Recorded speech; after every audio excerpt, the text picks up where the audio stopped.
ole tun ruma zuanin khovelina aboi pui mai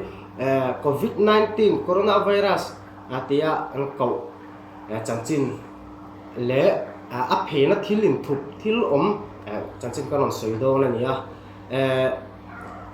US VCP Donald Trump a phei chuan in China shi ni an ti de bong bong a China na la in seafood atanga seafood siam na mun pui atanga ron a piang chu kani te an ti bokai hian na tam tak a oma khovelina kan boi pui mai me zo te pona tona a shi te pokan han kai hial ania a phena ange lo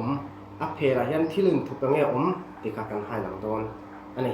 coronavirus phena hian eng chi nge lo le an la sanang tuibur te sa da te tu bashing te zo zel te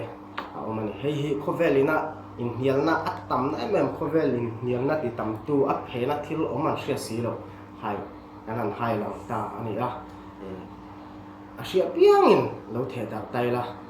VCP Trump po zuk thri tai la a thau me sir tu te